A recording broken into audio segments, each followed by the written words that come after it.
Welcome back, everybody, to For the Love of Indy, and today we are recapping the Indy 500 for 2025 and kind of what our reactions are, kind of our thoughts and opinions on it, and maybe discussing a little bit of the next race in Detroit, which is already this weekend. So it's, I guess we'll just get right in on that. All right, sounds good. Yeah. So, I think personally I had a tough. It was tough for you. Time watching that because I think it was the everything that can go wrong will go wrong for not only our drivers but also other people's favorite drivers. Yeah. And well, I think you have to start at the very beginning where it was cold and the track was cold, and that was a huge impact. And there was a rain delay. And there was a rain delay. Not a long rain delay, but enough to make the beginning of that race be really sketchy. Right. Yeah, it was so much so that McLaughlin crashes out on the pace lap. Opening, right? Yeah. And that's a big deal, especially. That was a huge deal, and you almost anticipated somebody. It was going to happen to somebody, and it was really unlucky for him and Team Penske, and he was devastated. And I think that's what's so hard about this race is you spend all year preparing for this race, and some drivers only race in this one race. Mm-hmm. And so they're preparing, everything's on the line. You have the whole month of May. There's so much hype. There's so many practice sessions. Right. You've got carb day, you've got quali, you've got all of these things. And then so to first of all not finish or have a difficult race, it's going to happen to somebody, but I think in the end it was like 11 cars out of 33. I think it was like 13. So it was a lot. It was ridiculous, and that's a huge portion. Well, we looked up the number. 12 was the most. Yeah. To finish.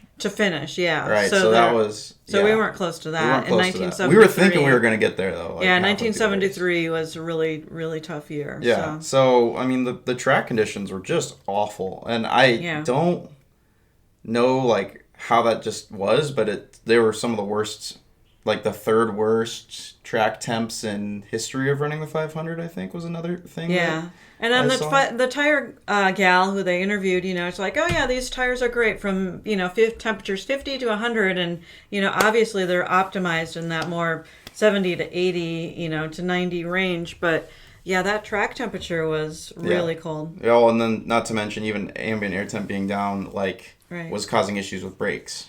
Yeah. And at least that's what I think was kind of part of the reason is because these brake pads aren't made on these cars to be running at cool temps like that. Like, they want to be cooled and they need to be cooled, but they're race pads are kind of weird in the fact that they're better running at 120 degrees or 200 degrees or whatever a high-end brake pad would be than they ever would be at ambient temperature. Right. And they were probably being overcooled, and you saw a lot of brake failures. Right. Which, we'll probably get to. So, I think there was a lot of hype, and it ends up being, if it's a bad race, it's a lot of disappointment. Yeah. You know what I mean? Oh, yeah. I think it's tough. And so you've got a couple teams that are starting in the back who, with Penske and the penalties, I think we talked about that last time. Yeah. But Newgarden and Power in the back. Yeah, so that kind of has an impact, and then you've got their third member McLaughlin out right away, and then the flyover with the helicopters was kind of cool. That was kind of cool. I think that was the only cool thing they did this year, but they only did that because it was it's like the Army's birthday this year or something like that. Well, the Wiener race, they added the Wiener race, and the Wiener race will be back, and that's another thing to get younger kids interested in the race. Great marketing. That was really fun, and it was actually fun to watch, particularly just the last portion of the race when you had the one wiener catching up to the other wiener in the Wienermobile. Right. So, it almost makes you wonder if that was actually a thing, or if they were I don't know. Yeah. Let's plan on just trying to make it look like it's a close finish at the end. I mean, they were going 60 miles an hour, so this wasn't a speedy race by any means. No, it looked so slow on such a big track, but it's 60 in one of those things is probably pretty scary. Yeah. To be fair. But, yeah, for sure. Yeah, so there was a lot of. I think the biggest issue, or a issue that I've also seen that a lot of people are complaining about, that I also think I have complaints with, is just this push of NFL. Oh, yeah. You know, this pre-race stuff of you got Gronk and Brady and all this kind of NFL crap just kind of shoved into the pre-race. And obviously it wasn't during the race, which is good. You can turn in exactly at green flag and you'll never have known. But we did watch a lot of that pre-race stuff, and it's just like, why do we need to constantly push this? Yeah.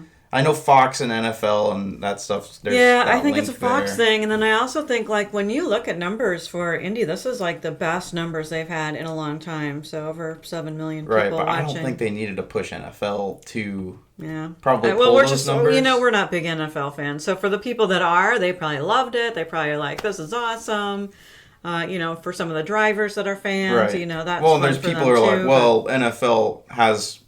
these people have a lot of viewers, and they have it does bring more eyes, but it's like, I don't know, like the racing itself should be bringing the eyes. It shouldn't just be like this kind of partnership that's not really exactly a partnership, but definitely is being kind of worked in. So there was a lot of that, but the helicopter flyover for the race was cool, and that was probably the only cool pre-racing. And the other thing somebody said too about like Tom Brady or, you know, somebody running in the beginning, and I think they were saying, you know, we should have veterans, you know, it's Memorial Day weekend and we're honoring veterans. And so it would be cool to do that instead of it be, you know, the celebrity hype. So right. Yeah. So, you know, pre-race was pre-race. And then, you know, you have warm up and then, I mean, really it's kind of, there's so much that happened. I feel like that it's kind of hard to like, well, even like when the green flag went, you didn't even know that was happening because, you know, they were kind of under caution. You know, it was green and then got right back lap to one caution. Started under yellow. Yeah. Right. And that wasn't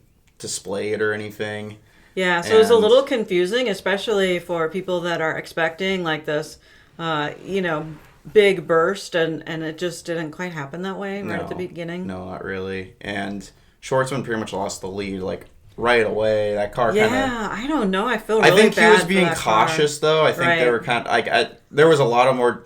the older drivers were going past him, and it's like they kind of probably had more of the experience to understand how to deal with these colder tires and this colder track and how to kind of work around that Schwartzman probably... It was more just like, hey, try to survive at this point, because these conditions are kind of unknown for everybody. Yeah, I feel like he maybe got called back from his team telling him to, you know, that it's okay, you don't need to be in the front, and you know, we'll catch back up again later, kind of an idea. Right. And so Sato comes around, and I think Sato was pretty much leading there for a while. Yeah, he was looking really strong. And it is just interesting because you can watch the 500 and you'll see 4 different people in the lead, and it like doesn't matter really until like the last 20 laps. Yeah, and I think there's statistics on that too about like the leader, the person that runs the most laps doesn't usually win, and then the leader usually appears in those like last 20-30 laps. That's when the lead change happens. Yeah, in terms of actually sitting down for a full 500, it was like, this is a lot to juggle and a lot of stuff going on. And you know, there's a lot of yellows, just a lot of cars losing it for kind of minimal reason. Yeah. And a lot of brake failure being an issue. And I think the other statistic that was interesting after is like when you have 200 laps and like the first 100 laps is when most of those incidents came and retirements came. And then the second 100, it was like the track, I think, started to warm up a little bit, and the conditions were a little bit better. And so, and maybe people were just at that point, they've seen so many things happen that they're being a little bit more cautious too, because it's like, I want to make it to the end of this race. Right. Well, I mean, again, DNF doesn't give you points. And, or maybe it...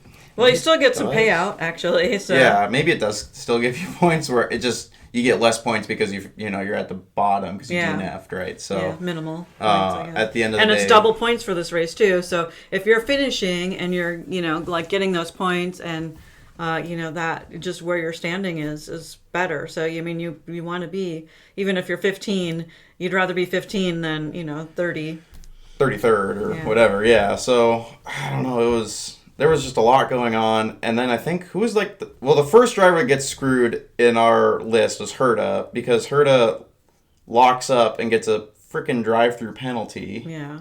Which was so frustrating because he was doing so well and he was moving The recovery, up so he far. was in like ninth. Yeah, I mean, he was just really, really making a run for it, and it wasn't anything about like really his driving. I mean, obviously he gets the penalty, but when he talked about what happened, it was like a car issue. It sounds like Right. Where it's he said his foot went to the floor, like and it was just basically like like the first instance really of like the brakes aren't running at the right temp or something's going on. Because they're not on the brakes at all until they go to the pit. Right. Because really, that's the only time. The only time they're slowing down in their turns is by lifting. They're not putting their foot on the brake at all.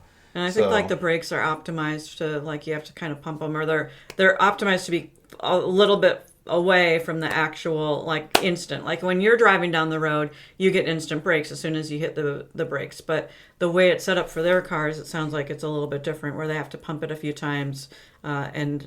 Right. Yeah. At least for the ovals versus for the ovals. the road courses. But so he locks up the brakes. Was tough. And there were a lot of things. It was just brutal because it wasn't recoverable. He goes a lap down with a drive-through, right? Which was never there was no strategy call that could have got him back out of that hole. Yeah, there wasn't any way to recover that time. So it's just like that sucks because he was up like 18. Like it was like when I said, "Oh yeah, Herta finishing the top 10, I think is 100% doable." It was like, yeah, it was 100%. It was doable. Yeah, it was 100. It happened. We got there.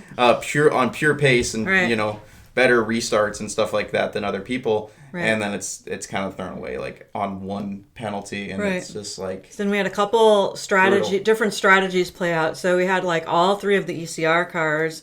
Ed Carpenter Racing up at the front, and that was really fun to see. And they were like, hey, we're going on this different strategy. So you had a lot of people pitting fairly early within the first 10 laps, and they kind of optimized it a little bit different, that they were doing a different pit strategy. Right. And that looked like it was really going to work for them, but in the long run it didn't end up working. It didn't mean anything, yeah. And so after that point, Rossi pits. Yeah. And his car is on fire. Completely catches on fire, yeah. Well, his motor went down, I think. Yeah, I think it's like a gearbox and then... Oh, yeah, the gearbox failure, and it's smoking. And then it's... Pulls in, and then everything catches. It's a massive fire. It was really scary, and one of the pit crew even was hurt or had to be seen in the hospital. Yep. They were spraying guys down with the thing. And, I mean, at that point, you're just thankful that he gets out of the car, and you're thankful that the pit crew is okay. And, at that point, your day is done, and once again, you put all this work and effort into it, and he was doing so well. Right. And he really had a great chance of also being in the top 10 easily. Yeah, I think he was definitely on a winning strategy in terms of being up there, because I think some of the other cars, they were kind of mimicking that, but towards the back did, I think, end up more towards the front at the end. Yeah. Like, I think that strategy had a way of converting to a potentially top 10, and it was just a rough ending, especially for him. So, I mean, we're like, two drivers' days are done. We're wearing their jerseys and everything. You've got your Herta jersey on. I've got my Rossi jersey on. We're just like ready to go, to celebrate, one of our drivers winning, and to have both of them, have that frustration. It's tough. It's definitely tough. It's emotional. Right. It's so weird how you get so emotionally invested in something like this. But you really do when you're following all of the hype and all of this energy, and you're just really wrapped up into it, and you really want to see your drivers do well. So it was a hard day. I mean, no, I guess other issues that happened was like Schwartzman hits his pit crew, which is nuts. Yeah, that is so scary and crazy thing to see happen. And once again, it was like what happened with Herta, where he pressed the pedal and nothing happened. The same thing happened with Schwartzman, where he pressed the brakes and nothing was there. Yeah. And at that, so it wasn't intentional. It wasn't. Once again, it was a mechanical thing, even though he's driving. Something like that will never be intentional. I mean, he was clearly, and he couldn't do it, and he just, you could tell he felt horrible after that. Right, I mean, and they just retire the car because, you're going to get a penalty and that sort of thing, and you got guys that are hurt. And it was scary, and I hadn't heard afterwards, but I think one of the drivers had a foot or leg injury. Oh, yeah, well, that guy's, whole ankle got smacked by...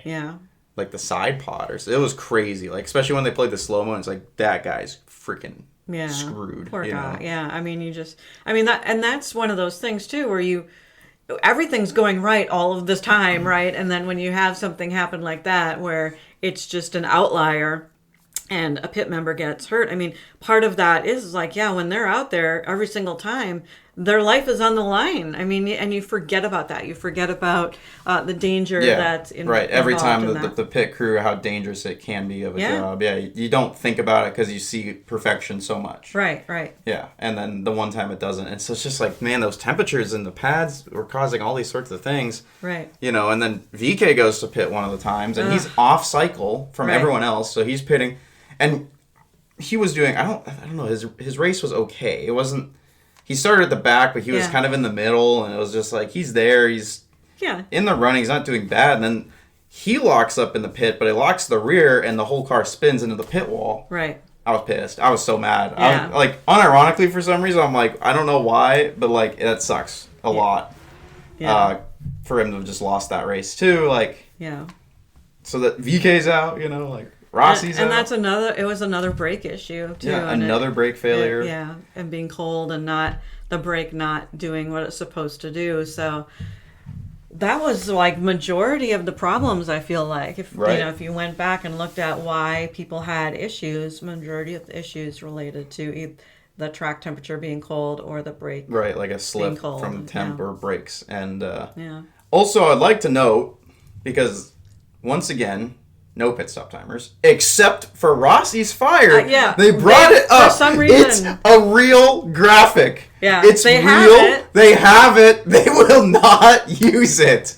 It's so hard because we were really excited about the pit stop. Yeah. And we're like, oh my gosh, there's the a graphic. pit timer. And then there was the fire, and we're like, oh, wait. And it was so scary because it was like hype to like kind of, you know, like not fear, but you know, kind of anxiety about that issue. There is a graphic. Fox can show the pit times for the driver. The graphic doesn't even look bad. They're not using it ever. Yeah. Oh my gosh. Just track when the car hits pit time. You know, like when the timing sheet says it's in the pit, you start playing the timer on the screen. This can't be hard. Right. They have it. So my guess is, I mean, it sounds like they're a little bit inexperienced in this process, and they can gather the data. They have the ability to do it. But I think it's probably hard, like especially when you have 20 cars pitting at once. Like, there's no way you can ever have a pit timer, or you know what I'm saying? Like, it's just really too hard. But in instances like that, where you have somebody coming in, like VK is coming in by himself, or Rossi, you know, and they're coming in on a different strategy, it's easier to put that timer up. So I'm hopeful. Let's see, maybe by the end of the season, they'll do a better job of having those pit timers. And I don't know. I think one of the things they're focusing, you know, they must have like a list of what they're trying to get fixed and done, and you know. And I feel like the pit timer is high on our list, but it's probably lower on Fox list. Yeah, I think just the biggest thing though, that a lot of people who watched the Coke 600 afterwards, that was on Prime, everyone said apparently that the broadcast through Prime was like impeccable, like one of the best NASCAR races they've ever watched. And like Amazon did a really good job of showing you things at the right time, giving you everything you wanted to see, not leaving anything out, not messing anything up majorly. Apparently Coke 600 was a great watch, and if you watch that, then maybe you know as well, and you could tell us about it in the comments. But we didn't end up watching it because I'm not necessarily a NASCAR guy. And we already watched F1 right before Indy, and so it gets to be a long day. And to watch yet another race, I mean, you're going like 14 hours if you know. And I was watching pre-stuff for F1, and so I mean, it gets to be a long day. And so kind of like, but what that tells me is like Amazon's never broadcasted a NASCAR race. Yeah. And they come out of the gate apparently broadcasting better than Fox does with NASCAR. That just kind of shows, like, I think just the Fox team sucks. I don't really know if there is much more improvement that they're going to be making. Now let's talk about this is the behind the scenes, because I love the broadcasters. I think the announcing Well, team I'm not talking about them. Is awesome. Yeah, I mean, but it's like I'm talking it's about just these people behind the scenes, like your Uncle Ted, who does behind the scenes, Right. of pulling up replays and all of that. I mean, MLB and NHL, yeah. Right. And there's an art to it. Yeah, absolutely. And whoever Fox has on their motorsports team, because NASCAR guys are always like, these broadcasts freaking suck. There's a lot of complaining there, too. I've never heard a NASCAR person say Fox on NASCAR is good. Yeah. And I've yet to be impressed with anything that Fox has done with IndyCar besides like the ghost car stuff, which is cool, but like you need to hit the bare minimum before you start adding all the flash and the extra kind of stuff. Yeah. And they're just not hitting this bare minimum that ABC was doing great with. And apparently even Amazon can do better than them on their first go around. Yeah. Like and NBC with Peacock. NBC, yeah. And I think they had it for like 10 years. So by then they had a pretty good system probably going. And we were used to it, and it was our comfort zone. And so when you're used to something and you have your comfort zone and then you move to something new, it's frustrating. But yeah, to hear that Amazon Prime was out of the gate doing that better, it does tell you that there are things, like there's definitely room for improvement. Well, and I think the other thing is they probably sold IndyCar on Fox did anyway, of like, well, we've been doing NASCAR for how many years now? Like, look, we can do NASCAR and we know this coverage. We got it down. It won't be a problem for us. And it's like way worse than Peacock was and ABC. Yeah. And NASCAR people are still complaining to this day, and then they're outshined by Prime immediately. Right. I mean, it's just like, I think it's just Fox. They have so much money, but they don't want to deliver a good product. Yeah. One of the hard things, too, is you don't, wasn't on like another channel besides Prime, or Prime was the only thing, because you don't want to limit your viewership. And one thing that Fox has that's an advantage, is they get viewership. I mean, they're kind of known as a sports channel in a lot of ways, with having the NFL and NASCAR, all of that. And so people are more prone to tune into Fox, just like, oh, there's sports on, let's watch sports, versus maybe, I've never thought of going to Amazon Prime to watch a game or, anything really. So, but yeah, there's a potential there, and we still want that to be fixed. And, once we'll see, like Detroit this weekend, they've got a great opportunity to see if they can add more and do a better job. Now, what's interesting when we move into Detroit is like they have the double pit lane. And so they've got teams on both sides, and the drivers are driving in through the middle, which it is wacky. I mean, it's so weird watching that, but it's kind of cool because it's different, and you will see, maybe because of the pits are like really the center stage kind of, maybe they will put those pit times in. Fingers crossed.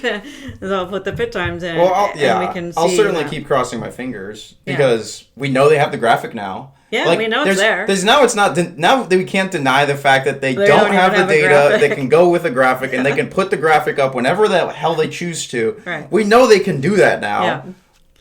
It's like, just do it. The cat's out of the bag. The cat's out of the bag. You gotta do this for us. You can't hide it from me anymore. I saw, I saw the Christmas present in the back of the closet. I know that there's a Christmas present there. The other thing they would normally do is when Colton had that drive-through penalty. I think somebody else had one later, but they would normally put like a time too for the drive-through. I remember that from before. Yeah, it would still because then you know how much time they are losing by having to do the damn drive-through. Yeah. Which is usually around, depending on the track, but usually at least 20 seconds, 20 to 30 even seconds. Just so that like the audience who's not able to listen to the broadcast, something that pops up that says, like drive-through penalty. Heard a penalty, and then it's just the pit timer going. Yeah. You're like, oh, it's a drive-through penalty. And we didn't even know till like after the fact. We're like, what is happening? I'm like, why is he pitting again? Yeah. They're like, oh, they must have did something wrong on the pit stop.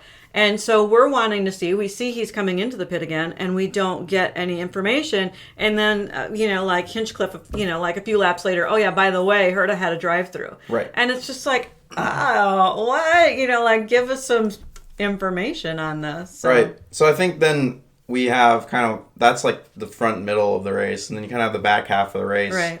And it ends up like Andretti with good strategy for once, you know, and you have Ericsson up there. You've got Kirkwood up there. They kind of take their Curta bad would have been play. up there if Yeah, they take a bad play and they end up being able to like fight it out for the win. Yeah. Now a little controversy with at the end, you have a couple backlap people holding up the front guys. Both of which are RLL cars. Right. Francesco and Foster. In Foster, yeah. Who are just going back and forth, I think purely just for tire saving and fuel saving. Because that's what Ed Carpenter was. They're just doing this in front of the leaders the whole time. Yeah. But that's affecting the race. But it's, majorly. Because it's giving the leader a draft. So then now the leader has an advantage, and so what happens is Palou, going into like those last 20 laps, he was going to have to fuel save. Well, now all of a sudden he doesn't have to fuel save because he can draft off of these guys in front of him. Right, and easily won the race. Where the Andretti strategy was like, we pitted, we got out in front of Palou. Right. We have like lots of 10 laps more of tire and fuel, which is massive. Which is huge. It's significant. Massive. So if those two guys wouldn't have been in front, Ericsson would have had a good shot. I think Ericsson would have been able to definitely come back around. And actually, there probably would have been more fighting going on. Right. I think a lot of people think that that's also the case on on the Facebook groups and Reddit posts. Yeah. And even Malukas and Pato coming up forward, too. I mean, I think there would have been There probably could have been more, because whoever's in the front now they're fighting pure dead air. And, it just, at that kind of stage in the race, it's like, why is it so hard for race control to just be like, let leaders lap? You know what I mean? Just get lapped. Weren't they getting the blue flag, or weren't they supposed to do that, or not? Indy, it's like, I think what they do is they just kind of, they give you the blue flag, but it's not like F1 where when you're blue flag, it's required to let them pass. You need to do that. It's kind of just like, hey, you're getting, the leaders are right behind you. The leaders are right on your ass. Right, Move. Yeah. And it's just kind of a suggestion. The problem is, then you don't want to be down one lap, right? You always want to be on that lead lap. Were they still on that lead lap? Or were they a couple laps down already? They were on the lead lap. Okay. They were the last to be... The last two. Last to be put down a lap. And it's just, at that stage of the game, for this kind of race, I feel like you just have to be like, this is a mandatory blue. You guys got to let him pass. Right. Let the leader through, or you let the, I don't know, you let the leader through, or you let the next 5 cars through, or whatever. Yeah, and if they would have done that right away, that race would have been different. I mean, and it's just, so that's a little frustrating watching it. As a non-Palou fan, I mean, I think he's a wonderful human being, but as a driver, when he's won, 5 out of 6, and now he's going to 6 out of 7 races, you lose that whole competitive aspect of all of that. Yeah, it's just... And he'd never won an oval before, too, so now he's winning the Indy 500. He's winning the season. Nobody's going to be able to catch him. The championship's locked. Championship's locked in. It's locked up. Technically, I mean, it's just... It would take car failure on every single race. Yeah, he'd have to be at the bottom. You'd have to DNF that car every single race, and it's... I don't think it's going to happen, and... So... It's just... Yeah, it's not like I dislike... So it's not our ideal win, and we weren't really happy with that as the win. We had 2 worst cases. Yeah. Our worst case number 1, this is the absolute worst, is that Newgarden comes from the back, and he wins, and he has a fuel... Could have happened. I mean, he was driving like a madman. Right, and they were setting that car up for a late game stint, basically. Right. They weren't setting it up for the front round, and he's able to come through pretty quickly, and it's right.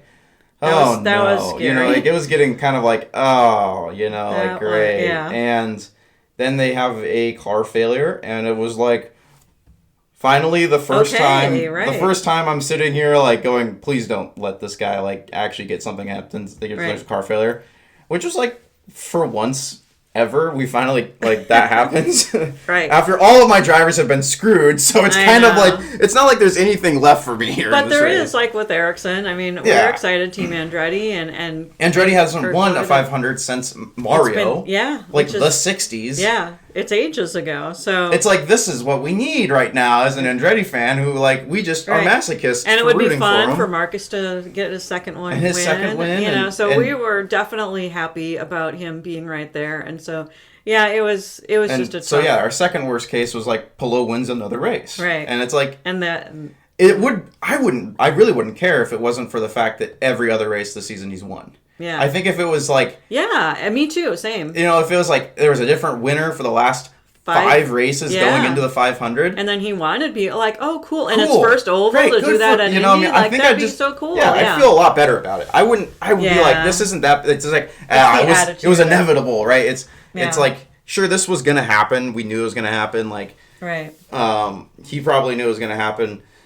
But when every other race so far has been Palou winning, it's like, I don't want to watch this guy win the 500 too. Yeah. You know, if it was just that, fine. Yeah. The other hard thing about, like, Palou winning too, like, Indy 500, for some reason, it is just all about the winner and the one person, and it's not about the podium and the top three.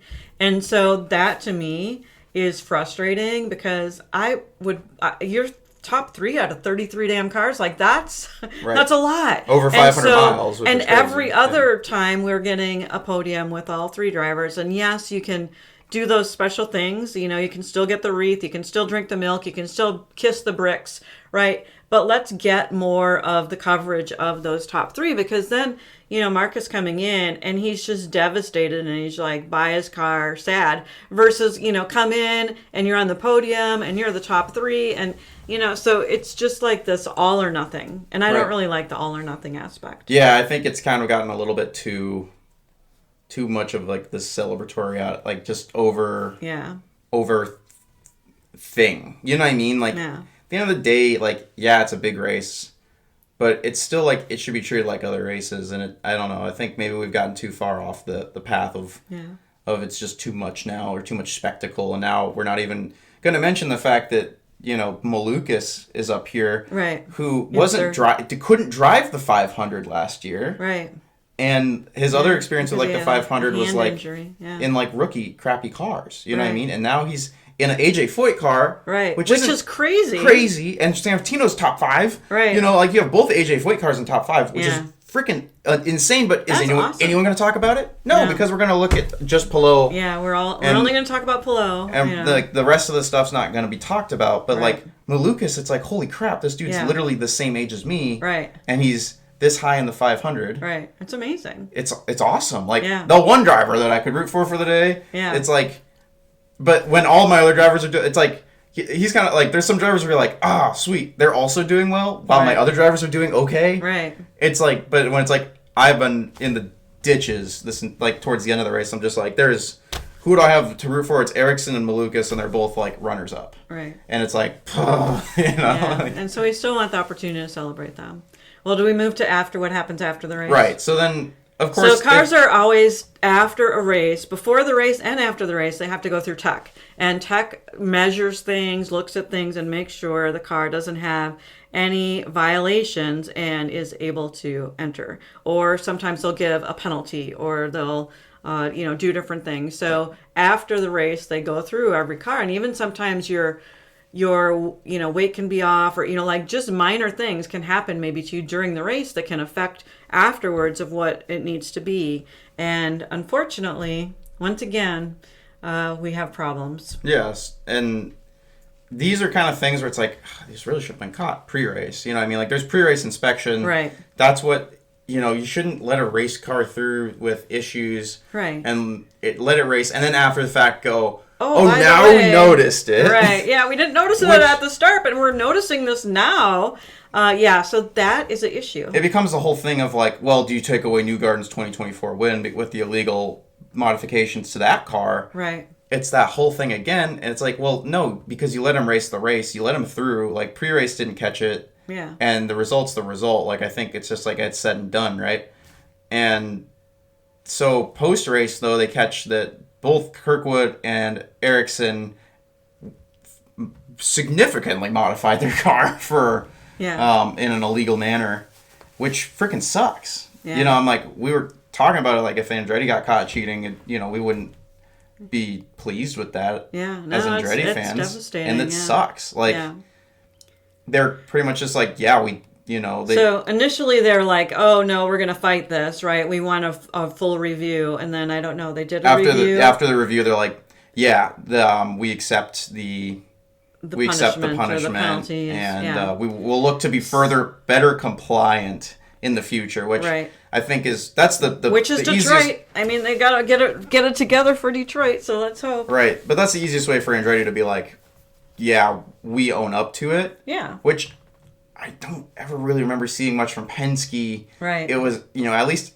the good news for Andretti was none of this was on live. Like they kind of had, they could kind of they could hide it away a little bit of kind of everything going on just through social media. Yeah. And again, Herta's car's fine though, which is really odd about this is they ended up I think changing, from what I remember, it was something about changing the rear control arms with spacing them out a little bit differently in a way they're not supposed to, which would give an aerodynamic advantage, and also some sort of modification to their hybrids that's not allowed. So it's like a double part thing. It's pretty big in that it's not really talked about, and it would have been a PR nightmare for IndyCar given the quali weekend if Ericsson would have taken the win. Yeah. Because they would have DQ'd him. So, in a very weird way, it's almost better that Ericsson ended up second. For IndyCar. For IndyCar. As a fan, I still would have wanted him to win. I don't really care. And for Andretti in a way that, this is coming to light. But I think, and listen to Rossi and Hitch. They have a great podcast talking about the after effects of Indy. And they basically kind of were saying that you've got to look at the big picture of who kind of the team owner is, and now the team owner is switched to Doug Bulls, and so all of a sudden, some things are being enforced differently, which you expect a leadership change and things to be enforced differently, and especially with what happened with the Penske cars now. Oh, we're gonna really look for things now, and then and you only have a staff of 3 people, so it sounds like there's a lot of changes that are in the works for. That he wants things run a little differently, that they want to have kind of independent tech, that they want to have more tech people, and they want to probably be more by the book, is what it sounds like, is he's really wanting to say, well, these are the rules, and everybody needs to know the rules on the onset, what you can change, what you can't change, and that maybe over time what's been happening is people have just gotten lax in how they interpret things or don't really understand the specific nature of those rules, and there's a lot of rules, right? And so what's important, what's not important, are they going to enforce? But if everybody's on the same page and everybody can start, especially with the new season, this is the way it is, then it'll be good. But right now it's kind of like things are being shifted mid-season, and that's where Rossi was kind of like, I don't know, this is tough. I mean, we have to deal with it, but it is tough because you are all of a sudden enforcing things differently. And I think Penske got caught in that, Andretti got caught in that, and now it's like, how is it going to be handled from here on out? I don't see it as a bad thing for the spec car series to be truly spec. You know what I mean? It's got to be to spec. That makes a lot of sense. You shouldn't be able to tweak your car in these minor ways. And, it's like, well, now we have multiple teams, and even Prema, theirs was that their front wing was too low. Yeah, which he thought maybe happened because he got ran into somebody kind of at the get-go, and that may have impacted just the angle on it. So, I don't think it was necessarily an intentional, we're trying to make this front wing out of compliance. Well, that's something that would be pretty catchable pre-race, I feel like, as well. Yeah, I think you could probably go back and look at footage, You're looking at the car, and you go, that looks a little bit lower than the last 5 cars I just looked at. Right. What was, how much was it out of spec? And these sorts of details, I feel like, aren't talked about as much, or they're not really, being brought to light or being transparent, and, this is exactly what it was. It's just kind of they're DQ'd. Mm-hmm. And then you kind of have to go through a different source who says, well, it's this, this, and this, but they don't have the specifics, and you don't really know. Yeah. But yeah, if we're talking about a series now where all these teams are having these issues of their minor little tweaks they've been doing to these cars are finally getting kind of put to light, it just makes me wonder, like, now who else is doing it? Because there's got to be other... It's not like every other team now on the grid is completely safe. And well, even from Rossi's comment, I feel like he's like, oh, well, yeah, I think I see people down pit lane, like they're all taking all this into consideration. So it's one of these minor things. It's kind of like when in our little town in Iowa, we used to not have any stoplights, and the cops would always be there. And it was the biggest deterrent. Everyone knew, like, hey, don't drive through this town because the cops are going to get you on this part of the road. And so everybody kind of knew. But then they put up the stoplights, and and then that naturally worked, kind of a thing. And so I think right now we're kind of getting an equivalent to that, like, like, hey, we're actually going to stop people. Like, we're, like, there's been a deterrent. The rules are there. There's been a deterrent, but now we're actually going to enforce the rules and stop people. And it's just that shift in mindset of, oh gosh, now in our team we have to think about what have we been doing that might not be totally by the book, where we're tweaking it, but we really shouldn't be tweaking it. Right. So I really do wonder, like, especially if there's anything with the 10 car and Chip Ganassi's cars, because I just feel like this season those cars are on a different scale, and to a point where it's like, well, if these are truly spec cars, how is it just that a driver alone is enough to make this difference in a spec car series? In this one specific car too, because it's not necessarily his teammates. Right. It's I don't know, because all the other cars, it seems like it's a lot more fair, right? Versus, like, at least they're kind of racing pretty close, and it's all kind of, and then Pallou's kind of out here. Yeah. Does a driver alone do that? I'm not trying to make accusations. No, but I'm just, now we're seeing this kind of stuff come out with multiple teams. I feel like though, and I don't listen. You can listen to a lot of the radio of the different drivers, right? So you can go into the IndyCar app and listen to the drivers and the conversation they're having back and forth. And sometimes they'll pull up those conversations, right? They've got people in the broadcast booth listening for those conversations, and they bring them up. And I feel like there is something that Palou and his guy Barry, right? Like, when they're talking, it is surgical, and they always describe Palou as a surgical driver. And it's like, if they have numbers, he will meet those numbers. And it's like, oh, you have this fuel number, and this is what you need to hit. And it's like, got it. And he like will hit it every time.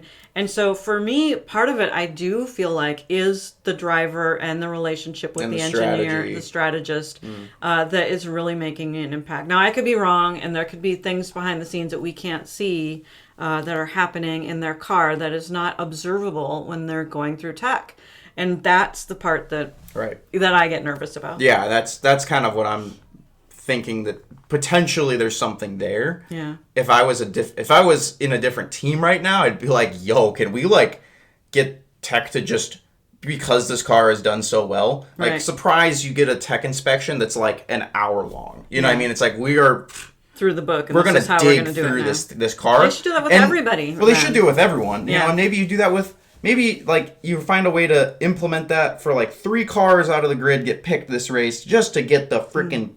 That's what they do in F1, though, right? I mean, don't they pick the cars? Yeah, they do that with F1. Yeah, and it's kind of random, and you don't know when your car's going to get picked, and then they go through, and they really go through it. Right, and I think we need to do that. Yeah, that would be good. I think that would add... Because then if it's like, oh yeah, we scrutinized the living crap out of the number 10 car, and it's 100% legal, we couldn't find a single thing, great. Now, then it removes all doubt from me and everyone, and it truly goes...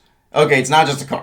It's not like there's something going on with the car. It's like, because I'm at a point where it's like, when you watched how, Verstappen won 23 so much. Yeah. Verstappen is a good driver, but you also gave him a car that was outperformed every other car on the grid, because F1 isn't spec car. Right. And F1, you can build a different car. Right. And their car just was aerodynamically superior. Right. And so you could have had, Perez kind of crap the bed, but they also build that car around Verstappen, so you can't necessarily put Perez in that running for that. But you can say, like, well, why did Max win so many races? It's like, well, the car was just better. Right. Yeah, the driver's great, but the car is also just so much better. Yeah. Is there a case then with IndyCar where it's like the car is better for some reason we don't know about, and you have a great driver and you have a great strategist, but there is also something with the car potentially? I don't know. I'd say I'd just like to know. Yeah, so I think what's going to be interesting for me watching the rest of the season is looking at Palou and seeing, is this like his first of many ovals, or is this like kind of a one-off oval and he still has more challenges with ovals, you know? So is he all of a sudden, he's got the secret sauce and he's going to make all the ovals now too, and he's just going to be that Max Verstappen of the season where he's going to win every race except for one, which is what happened when Carlos Sainz won the one race and Max won the rest of them? Or is this going to be like, oh no, we're in a different world here, you know? So I'll be looking for that to see, you know, how does he do in Detroit, and, you know, just kind of looking at all of the different aspects as well. So. I think also, like, if we see somehow a performance drop off from the number 10 car, then that could also shift to, oh, they're really enforcing these spec car rules and we need to make sure we're hitting those. Right. And then the car goes back to full spec and now its performance has dropped off in a noticeable manner. Yeah. And don't the bigger teams too, they usually have two separate cars, right? So they've got an oval car and they've got a road course car. Right. Yeah, and not every team has that. Right. Like Schwartzman's car, the Prema car, you know, they're like, this is our only car, guys. Right. You know, like, we can't mess this up. And so there's, like, extra pressure on him, which is why it's even more amazing that he got pole and did so well. But with these bigger teams, too, that will be interesting to see how that works. And I feel like they are going to be definitely making changes in how they inspect cars. Right. And, I mean, that's, like, I think one of the goals of with Doug Boles. So. Yeah, I mean, I think we'll just have to see how these ovals play out, because when you're most in terms of just viewer experience as a whole, so much like, it's almost like all of the bad luck and like yellows and stuff we wanted to see in the first 5 races of the season, all in the 500. Yeah, it's like it all waited for the 500. Yeah, is that because it was purely temperature, or is that because also ovals are just, the hybrid is so bad that it's only interesting to watch them on an oval now? I don't really know. Yeah. We'll have to see how the other ovals play out. If the other ovals are, you know, if Detroit sucks again and it's just crap and it's just like all the other races we were watching the last beginning of the season, and the ovals are amazing, then it's like, okay, we clearly, y'all built this like this the cars are screwed. Like, this hybrid is screwed and the tires are screwed and everything's messed up when only ovals are good. Yeah. If the other ovals are just also dull, you know, if we get to Iowa and it's just like snooze fest again, like, I don't know, like, it's just hard. Like, at this stage now, we've only had Kirkwood. At least Kirkwood won the one race, I guess. Kirkwood. But like, Team Andretti. We've had, it's just like, okay, you know, you look at this schedule and it's like kind of just like, you know, it's so hard to want to keep going at this point, because it's just like this championship's clearly locked up. The 500's locked up. Like, the other thing too, I see, you know, like, the schedule is hard too because the ovals are almost all at the end. Right. And so it's really oval heavy at the end, and it was that way last year too. And that is a different dynamic too when you're dealing with that. So I don't know. I just don't think, like, I think Palou, if he comes through and he wins all the ovals too, and it's just like, then I think viewership might go down. I think there's just a lot of people right now who are probably throwing in the towel, I think, on IndyCar this season, because this hybrid has been a mess. You only have Palou winning. Right. People want to watch other people, like, different drivers win. Yeah. You want to watch your drivers succeed. So I feel like even if they wanted to, right now, they could take the hybrids out of all the cars and the cars would just totally change everything. So that extra 100 pounds and what it's doing, and is it worth it or not? It's like this big experiment anytime you make these big changes, but I feel like we have enough data now that the experiment is not working.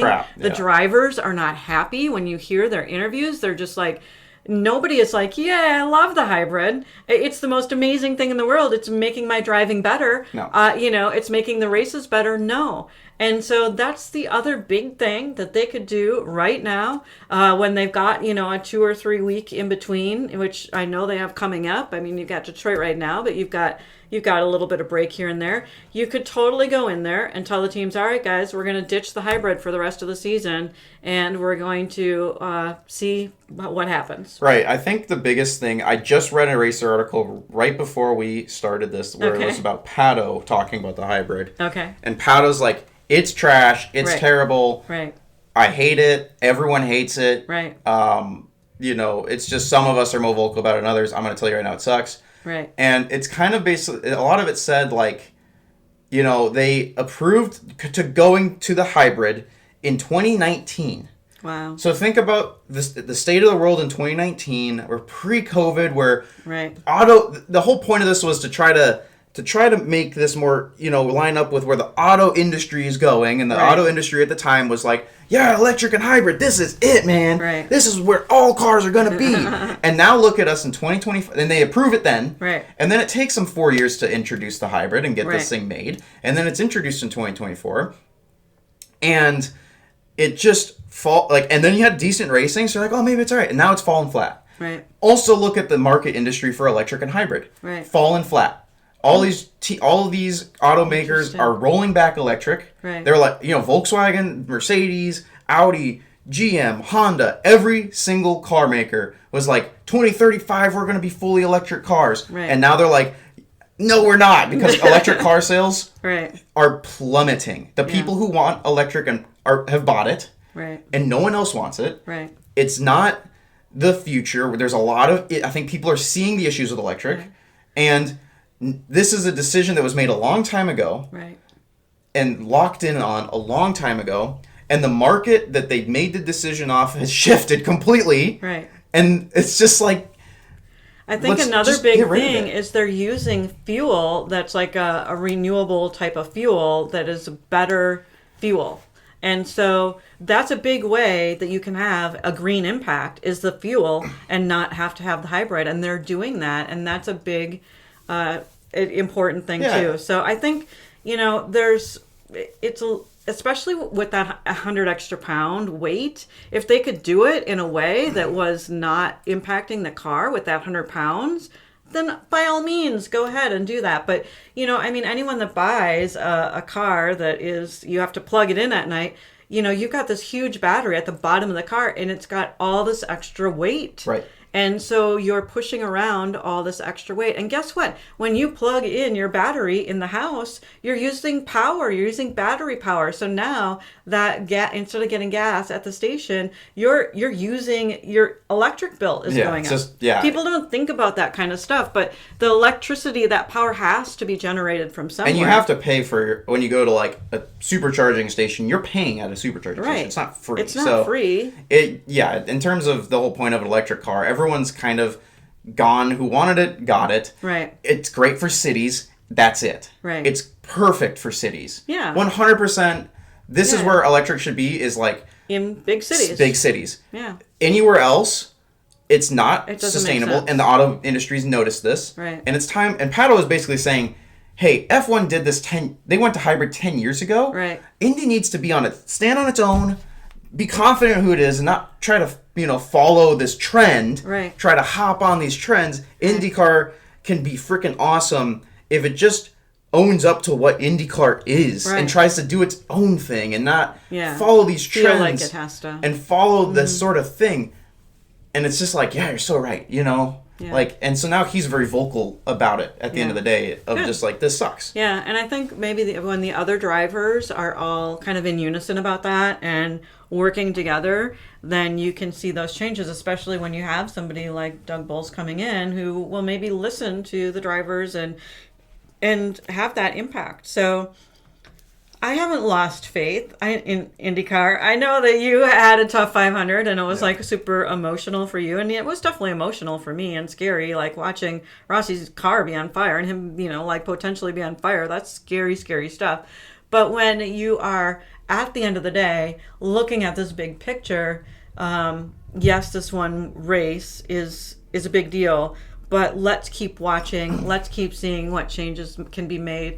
Let's have faith in some of this new leadership, and hope that one thing about IndyCar that a lot of people say is it's very nimble, and it is willing to make changes, and it is willing to say, okay, we're going to add extra laps to this, or we're going to change a tire strategy for this, and we've seen that already where it's made changes in tire strategy. So, let's keep our fingers crossed that it'll be nimble. Let's keep our fingers crossed that they'll have pit times in Detroit, and let's get for a good race. Who are your picks for Detroit? Palou's gonna win it again. Okay. I'm gonna put that down because it's fair. At this point, I don't think I'm gonna bet against it anymore. You know what I mean? I think I'm at the point of like that's go with the flow. It's the fight for who gets second and third now. Yeah. And at that fair. point, I think let's hope that Andretti and Herta do well and they don't screw their tire strategy like they did last year. So let's say it's Herta's P2. Okay. Let's say I have a good weekend for once with Herta, being a Herta fan. Maybe. That would be nice. Because that's all I'm here for. And half the time. And P3, let's do something weird like, I don't know, Ferrucci. All right. Oh, yeah. I mean, that would work. Yeah, I was thinking Ferrucci or Malukas have got to get up there. I feel like they're definitely on move forward. But also, that was an oval.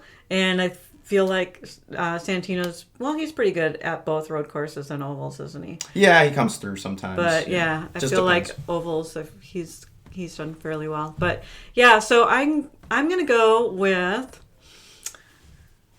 Oh, I don't even remember who won last year.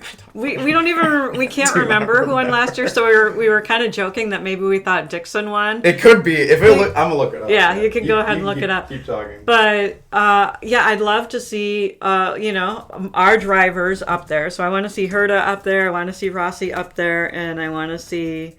I'm fine with Malukas. Was it Dixon? Yeah, it was Dixon. Yeah, we got it right. I knew it. High five. Yeah. All right, so we don't want to see Dixon. Sorry, but yeah. So, I mean, if we're going with our heart over our head, I'm going to give it to Herta and then Rossi and then Malukas. Just for fun. Purely of just like for fun. hopium. The hopium goes crazy. The realistic, it's probably going to be Palou and then McLaughlin and, I don't know, Dixon. Sure. Yeah. Yeah. Yeah, I don't know what to expect anymore besides a Palou win, so... Yeah. Until we see difference. Until I see something different, man. I don't know. I guess we'll have to see how these practices work out for us and kind of how quali ends up. Because that is, at the end of the day, a lot of these drivers are talking quali is more important on these road courses than the race. You need to get track position, and if Palou wins quali, he's winning the race. Right. And now last year we had Herta and Kirkwood in Toronto, 1 and 2 in the road course. So if we could get Herta up there with Kirkwood or with Ericsson, I mean, there's really good team strategy that you can do. Detroit's tricky because you have kind of that hairpin, and then you've got a lot of 90-degree angle turns where people just run off the road, like they don't make the turn. And so I'm predicting definitely some yellows and some reds for this race. It won't be fully green. What do you think? I'll say there will be a yellow for like the dumbest reason, last time, at Indy GP. Like that's fair. I do not, until I'm proven differently on this season, I think I'm kind of locked in. One of the things, too, is remember they can restart their own cars now. And a lot of times we would get yellows and reds just for that restart because they would go off. And so I think that's why we're getting some less yellows and reds now, is because they can do their own restart, which is awesome. The race can keep going. You're not stopping because it's like, oh, my car shut off. Can you turn my car back on for me, pretty please? And you're having to wait for the crew to do that. So Detroit would get a lot of yellows just for that reason. But I still feel like there's going to be some people hitting the wall, and they're going to... that it's a bumpy road, so I feel like that's going to have an impact. Yeah, I guess we'll see. I think I'm going to err on the side of caution, and until something major is changed with like large scale IndyCar makes a large change, I think we're going to see very similar back to what we did at the beginning of the season, and I think that'll just kind of go on until there's enough complaining that something's done. And if I'm the one leading the charge on the complaining, that's fine. Because I really don't care, because I just like watching good, exciting, high octane, high drama racing. Yeah, and I don't see it as complaining. I see it as critical analysis, and I see it as, that critical thinking and really looking at all aspects and being very detail-oriented in races and, like looking for those fine points. If you're a really good manager of a company, you're like, what's working and what's not working and what do we need to fix? And you're always on top of those things. And so I think we're just giving a view from the fans. We're just regular people, regular fans, and we're just giving that viewpoint that, hey, you can have this view and you can look at races. And I think we really, when we started watching F1, we just started doing that right from the get-go, watching all of the Drive to Survive and, what they did well, what they didn't do well, and just getting that critical analysis. And so ever since we've been watching racing, that's just how we go into it, is like looking at, hey, what went well, what didn't go well, what could be done differently. I mean, just having that talk down after every race of, all of the different aspects. So that's why we're doing a podcast. That's why this is fun to do. Yeah, we're certainly not passive viewers. And I think I think it's hard because living through that lens, just to be a passive viewer, there's not a single issue in the world right now with how Fox is broadcasting and what the IndyCar series is doing. Everything is great. I'm still watching my races, and that's all I care about, and I'm just a passive viewer.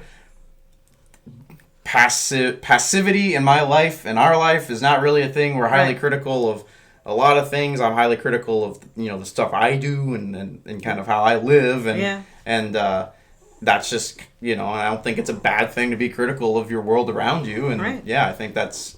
Maybe these viewpoints, if you don't think about them, maybe they make you think about something, right? And so that's kind of what we're here for. And we're always like, I'm a lifelong learner, I'm an educator, so like learning new things. I always love learning new things about races and what's working and what's not working and gathering this data, and it's super interesting to me. It's a lot of fun. So I still love IndyCar. We're still here with our podcast. And what's the name of our podcast again? It's For the Love of Indy. For the Love of Indy. Right. So that's what we're here for. So we're going to love it, even though we get frustrated by it. Yeah.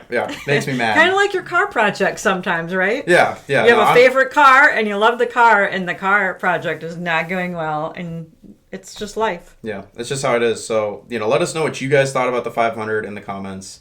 We'd love to hear kind of where your ideas are at, or kind of maybe even our hot takes that we put out today. Yeah. And how do you think tell the us series who's gonna win in Detroit. Put your top 1, 2, 3 in Detroit. We've been doing these podcasts at a different time. I also just want to put this at the end. And if you really are a super fan and you want to, you've listened to this end, and that's awesome, cool, appreciate that. And just at the end here, like, we've been doing these podcasts on different filming schedules, so we're filming this like right before the weekend. Yeah, so it might not be up. We do these... it'll be up maybe. I'm going to try my best to get this up better than I did the last episode, because the last episode came out like after the 500, so it's like, why would you want to watch a quality episode after the 500? But regardless, changes in kind of how I'm structuring my time has made it a little bit different for us to get these podcasts out there. So... if it just seems a little bit off, or we're really behind on this next race or things like that, that's kind of why. Yeah. And we're doing our best. We're hanging out. We're regular people, just like y'all. We have other jobs and things we do in life. So. Yeah. So hopefully you're still willing to hop in and listen to us. And at the end of the day, we appreciate it. And again, like I said, we're just doing this for the love of Indy. Yay, IndyCar! We love you.